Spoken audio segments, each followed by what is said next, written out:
Hey everybody, Scott Lear here with B-Chord. We are at the Fillmore in Silver Spring, Maryland, hanging out with Mr. Walker Hayes. How are you, sir? Dude, I'm great. Good. I couldn't be any greater That is right now. awesome. Well, we just came out from a little acoustic set where you were on fire. Your fans are lit up out there. Yeah, man. A lot of those fans today, especially, I saw them when I was an opening act. You know, so it's very emotional and cool to sit that close to a lot of those people, you know, and see them again tonight, headlining. Yeah, that's awesome. So yeah. You come out of a December, which is a fantastic way to end the year. Right. Dropping an album. Right. Boom. Right. Boom. Tell us a little bit about that album and let everybody know about that. Man, it's just, honestly, it's like 10 pages from my journal. That's it. I mean, they honestly are. They're the truth. And my team, we did that on purpose, you know. That was no accident. That was the stuff that my team was moved by the most. And it was hard to narrow it down to 10 songs, but we called it Boom because in the past year or two, things have been going so sweet for us, and every time maybe my single jumps a number on the charts or we sell another T-shirt, we're like, hey, this happened, boom. That's what we text each other. So it was a fitting title for my first album. That's great. And from my standpoint, You Broke Up With Me is well on its way to hit a number one, which I'm thinking is going to happen. So tell us a little bit about. Truth. Yeah, man, I try. I don't know. I don't know. It's not gospel. You called it, yeah. But we will. We'll see. We called it here right first. On. But anyway, tell us a little bit about that song, going through the writing process, how that all worked out. So yeah, just me and Thomas Archer and Callie Sackley sat down, and you know, it was at a time when my producer Shane McAnally had just kind of wrapped his arm around me and said, "Hey, everybody, I'm making a record on this guy." Of course, a lot of people thought he was crazy. You know, I've been in Nashville a long time, working hard. Nothing really popped for me, so a lot of people thought that ship had sailed. But when Shane kind of endorsed me, a lot of people came out of the woodwork. You know, a lot of fair weather friends that had disappeared back when I was working at Costco, and they were like, "Hey, you want to write? You want to get back in touch?" And you know, I knew their intentions. It was like, you know, now that I was a hot commodity, it was like, let me be a part of that. And I was like, man, y'all broke up with me. And so that's, you know, we took that phrase and that's where we started. But we try to, you know, obviously make it relatable to everyone. And I think that's what we accidentally did, man. When you see the faces of the people in the crowd singing it, it's like, whoa. You know, I mean, some of them are angry, you know, and some of them are just having a good time. But people sing it, you know, with purpose. Yeah, and they I love all take it a different way. Right? Yeah, exactly. And yes. And it was great because we were out there, we listened to you play that, and then of course they stole my thunder on the next one, which was Craig, which I'm sure a lot of people think about. But a very emotional song and something near and dear to you. So tell us a little bit, people who don't know that story. Yeah, so Craig is a guy I met at a church at a time when I wasn't, you know, I wasn't really excited about going to a church. You know, it was kind of that wife drags me situation. May have had a little beer on my breath at the time.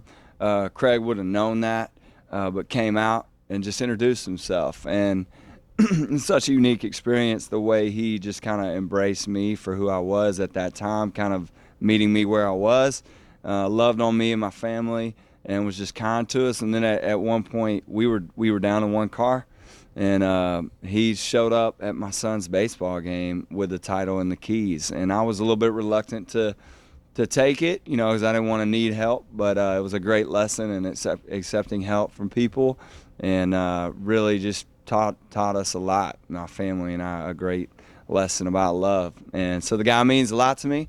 Just so happens I wanted to write him a song to say thank you, and it kind of coincided with the last bit of the album being finished, and my team thought that song was worthy of going on the record. So it's team. Craig. Yeah. I think they were smart, and Craig's a great dude. Just the other day, he was behind me at Taco Bell, and the song, you know, not everybody in the whole world's heard it, but I told the lady in the drive-thru, I was like, hey, ask the dude behind me if he's Craig from that Walker song. And man, he blew me up. Text. He was like, the girl knew me, and we didn't have the heart to be like, we told her. That's great. That is great. He was pumped. Well, you have me beat on the kid front. I only have 4. But, dude, you're catching up, man. I heard tonight we have the same exact van.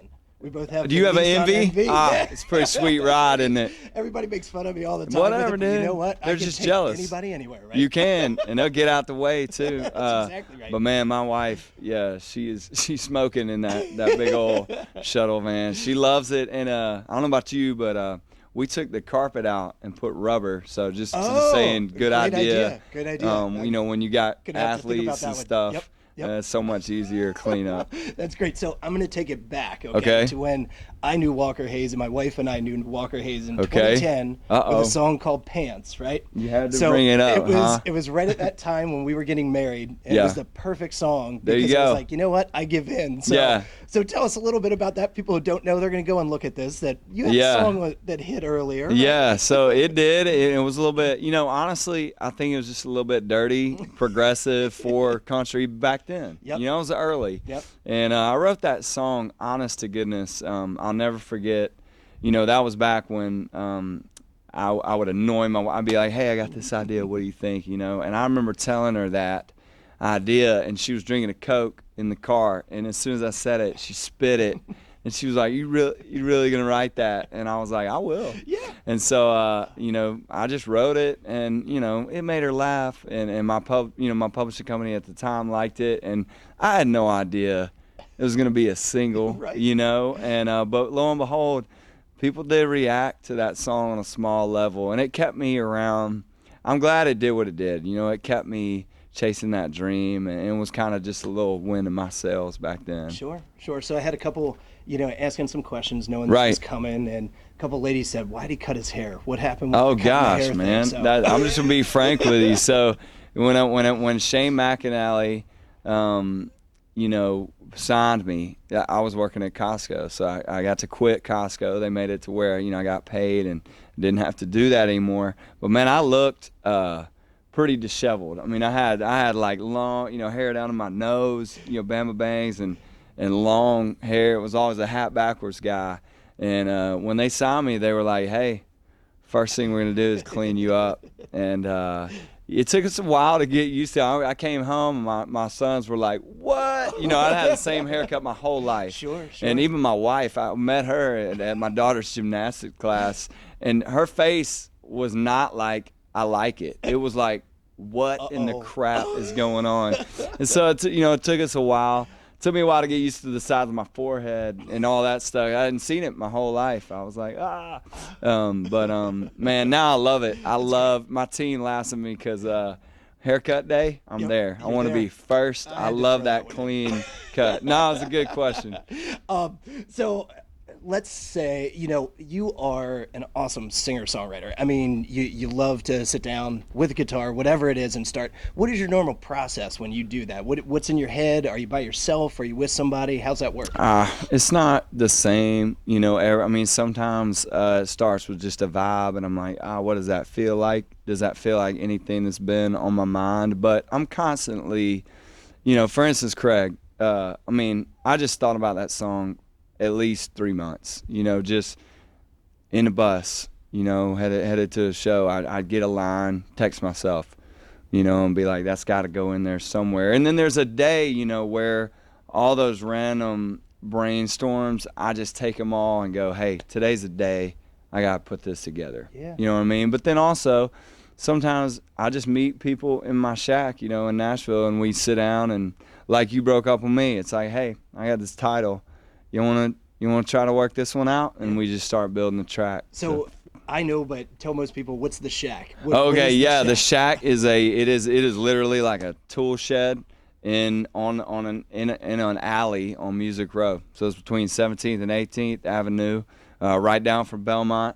And no windows, was a couple hundred square feet, and I just have an old Pro Tool rig in there, and you know, I'll beat on a table, beatbox, whistle, snap, do anything just to build a vibe, you know. And I love that room. That's so cool. Yeah. That's so cool. Life at home.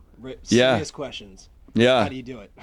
Oh shoot, man. I mean, that's a my wife question, because you know, obviously, I have a crazy job, and we have worked so hard to get here. So she loves it as much as I do. She would not want me doing anything else, which is huge. That's awesome to have somebody support you when you're doing something crazy like me. And then, man, honestly, a lot of people flip out when they're like, hey, how many you got kids, and you say, I got 6 and 1 on the way. The faces that I get, it's pretty hilarious. You probably get it with 4. You know what I'm talking about. And but if you're around them, you just get it. I kind of want to be like, just come over to the house and you'll see, dude. It's really not that different. But man, honestly, I've gotten, as you probably have too, I've gotten accustomed to the chaos. If it's quiet at home, I get real dark and lonely. Something's I'm like, wrong. Dude, I need some noise soon. So yeah, I love bringing them out, on the road whenever I can. It's a good distraction. That's awesome. From the biz. No, it's great. So in a couple days, you're starting on the Unapologetically tour. Yeah. With Kelsey Ballerini. Have you ever toured with Kelsey before? No, okay. I never have. We wrote one song together a couple years back, but man, I'm pumped to get out there with her and her. Just I've been lucky to get on tours with people who have just awesome fan bases. And that's just what I need. Is exposure, and I need these people like Kelsey. They're helping me out, letting me go on tour. I don't feel like worthy, to be out with these A-list artists like that, but I'm grateful. It's going to be awesome. I think I get like 35 minutes, and we're going to rock it. It's just from beginning to end. Oh, that'll be awesome. That'll be awesome. One thing that Walker Hayes has to do before he goes on stage. Oh, gosh. This is weird. I'm gonna give away my secret, but I went to like this Dayani Vandy Center. Okay. And I was talking about how to just take care of my voice. And one weird thing they suggest is taking your throat like that. I know that's everybody. I hate to do it in front of people because they're like, ooh. No. But no, it doesn't hurt, and it just it just loosens, kind of warms everything up. And I'm not like superstitious, but it's usually the last thing I do before I go. Is I want that first, I want it strong. That's awesome. Well, I'll end it with the last question I usually ask every single artist that I do an interview with. It's our B chord signature question, okay? You're stranded on an island. You can take one instrument with you. What instrument is it going to be? Sentimental value, whatever it is, and why?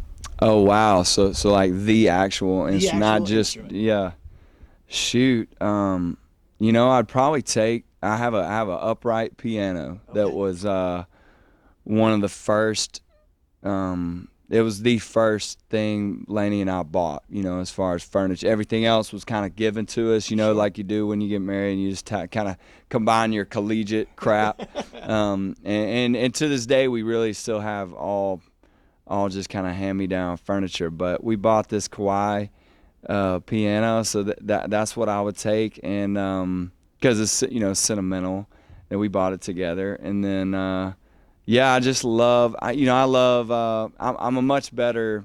I'm not good at any instrument, but the piano is it's just fun. It's kind of a fun place to retreat, just sit and see where it goes. You know what I mean? And I again, I ain't no pianist by any means, but I love a piano. That's great. That is great. Well, I'll give you a minute here if you want to say anything to your fans. Go ahead. Tell them. Oh man, I'm an Instagram dude. I don't, Twitter's cool and all, but that Instagram's where I jam.